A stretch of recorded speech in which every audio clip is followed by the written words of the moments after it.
Môre, dis Maandag die 9de Junie. En die week begin ons met 'n swaar vraag. Is Jesus nog welkom in ons kerke? Ek bedoel nie sy naam op die bord buite nie. Ek bedoel, as hy vanaand instap, sal hy die erediens net stop of sal hy saam sing en luister? In Openbaring 3 vers 16 sê hy, jy is lauwarm, nie koud of warm nie, daarom sal ek jou uit my mond spoeg.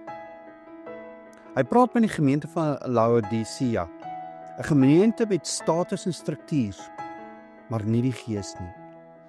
En dan sê hy in vers 17, jy sê, ek is ryk, het niks nodig nie, maar ek sê, jy is ellendig, blind en naak.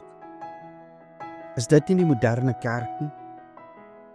Ouderlinge wat besluit neem sonder gebed, die hakens wat mense beheer maar nie dien nie, en pastore en predikante wat preek sonder om self stil te word voor die Here. En Jesus, hy sê in Openbaring 3 vers 20, kyk, ek staan by die deur en klop. Nie in nie, by die deur. Dis sy kerk, maar hy staan buite. In Grieks is die woord vir lauwarm klearos. Dis iets wat jy proe en uitspoeg. Dis halfhartig, sonder vuur, sonder waarheid. Maar luister weer wat sê Jesus in vers 19. Wie ek liefhet, bestraf en tugtig ek. Wees dan ywerig en bekeer jou. Hy is nooit klaar nie. Hy is te lief vir ons. So kom ons kies vandag, nie net godsdiens nie, nie net sang en sitplekke nie, maar Jesus, regtig Jesus, in die middel van sy kerk. Kom ons bid saam. Here Jesus, ek bely, ek het al die kerk gekies bo U. Ek het my gemak bo U teenwoordigheid gekies. Kom weer na U kerk toe, Here.